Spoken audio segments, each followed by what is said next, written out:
Hello, I just got back from my run. Let me get my hair down from my bun. The way you view yourself is kind of funny to me. Because sometimes you don't even realize that you have a negative belief pattern, or you don't even recognize that you're subtly hating yourself or thinking of yourself as lesser than until a moment happens. You know how on your iPhone or your computer sometimes you have windows running in the background and you don't really know that they're there, and your browser is lagging or your app is lagging and you're like, oh my god, why is Instagram taking so long to load? And then you're like, oh my god, I have all these browsers open in the background. No wonder, let me close these out. And that's what self-limiting beliefs are. They're like browsers open in the background that are subconsciously keeping you trapped as the version of you that you are.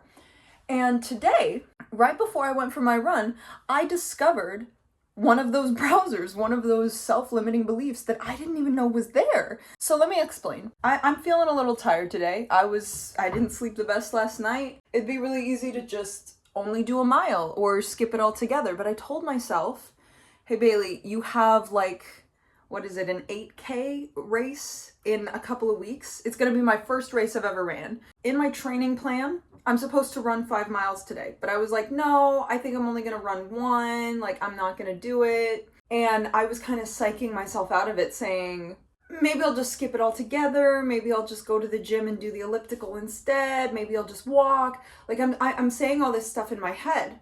And then all of a sudden, I saw myself in the mirror and I said, Bailey, why do you think that you're so weak? Why do you think you're so weak that you can't run 5 miles? You've ran 10 before. You're capable of running 10 miles. You've done that before.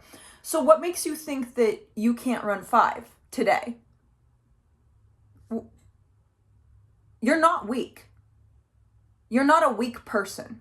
So why the fuck are you believing that you are? You, Bailey, you've survived things that other people couldn't even fucking imagine, you know? You have overcome odds that should have killed you. And it just hit me like a bullet train. And I got this huge burst of energy because I was like, wait, no, I'm not weak, I'm powerful.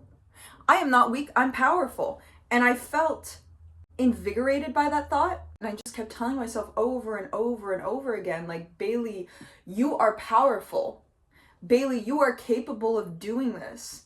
Bailey, there should be no doubt in your mind that you're gonna get those 5 miles done. And I started thinking like that. And I went out there and I ran 5.3 miles. 5.3, over 5 miles at my fastest pace yet for that mileage. And I came home and I'm really proud of myself. But why the hell did I think I was so weak?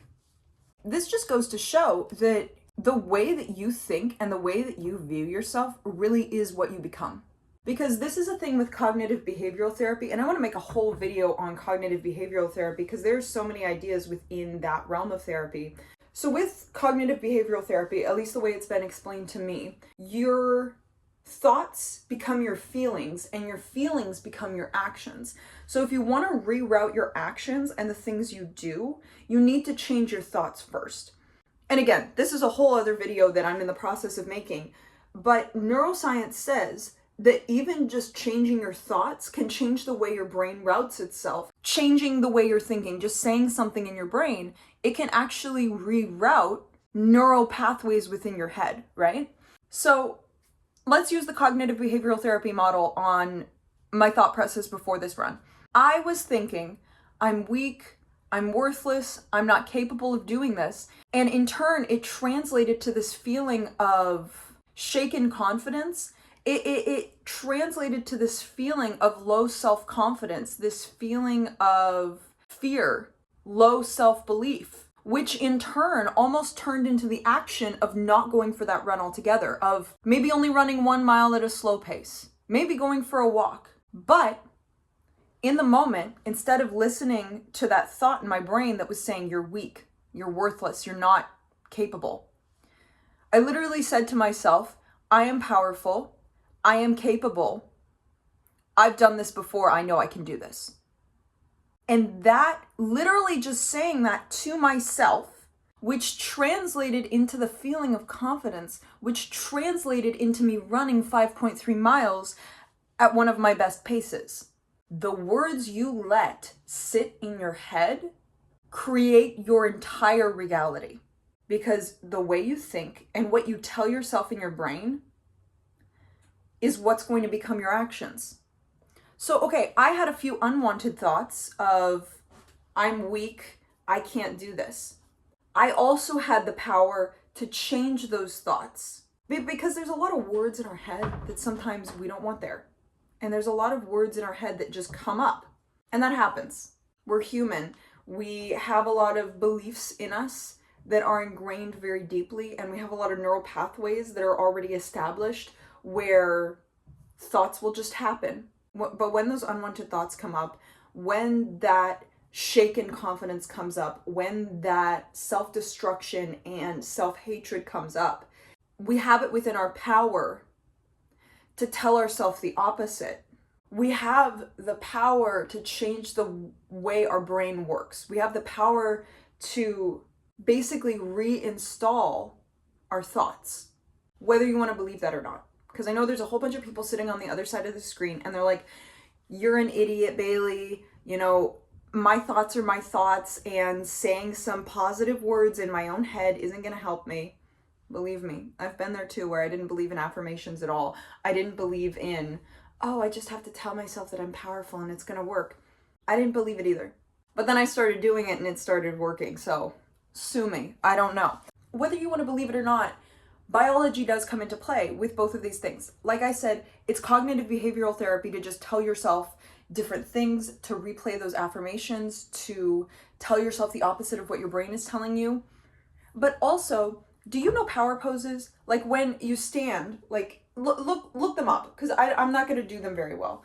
But when you stand in certain positions, such as you're standing and you have your hands on your hips like this and you're standing straight, it's called a power pose. Or when you have your arms up like this, where you try and make your body like as big and expansive as possible, or you put yourself in a position that makes you feel powerful, it will create self-confidence within you. Whereas if you're shrunken down and you're sitting like this, where you're just, or you have your knees to your chest and you're sitting like this, it will lower your self-confidence and it will lower your self-belief. Hi, Editing Bailey. Video Bailey did a horrible job at explaining this. The same way that you put your body in specific poses and it will give you confidence or drain you of confidence is the same way that certain thoughts in your brain will either give you confidence or drain you of confidence. Even if they're not naturally occurring, like the phrase, I am powerful, I am confident, I am self-assured. Even just saying them out loud or holding them in your brain, even if it feels unnatural, will create confidence and self-belief. The same way that standing in a power pose might not feel natural, it will give you confidence just because of the way that you're positioned. The same way that even if a thought isn't naturally occurring in your mind and you're saying it as an affirmation, it will create confidence. Anyway, I just wanted to share this little story from before I went on my run today, because I'm sure there's someone out there that needs to know that your mind is not the one in charge, you are. And your brain doesn't have to be a bully to you. You can change the way you think. You are not stuck inside your own head, and you are not stuck with the thoughts that you have. You have the power to change the way your brain physically works, and you have the opportunity to change your actions based on those new thoughts. At the end of the day, I don't want to say that you are in charge of your brain, because there's obviously such things as mental illness and intrusive thoughts that we are not in control of. But if you focus on what you can control, you can switch around your thoughts. And I thought that was a really, really powerful thing earlier today, when I was literally about to fall into a pit of self-hatred and destruction and say, you know what, I'm not even gonna go, because what's the point? I'm not even good at running. I don't know how to do this. Like, this is gonna be bad. Like, I don't have the power to do this. I'm a weak person. I'm weak athletically. I'm weak emotionally. I can't do this. To literally just using the power of my brain to accomplish something that I didn't think was possible. It really goes to show the way you think is the way you are. So if you can learn how to get control over this, you can have anything you want in this life.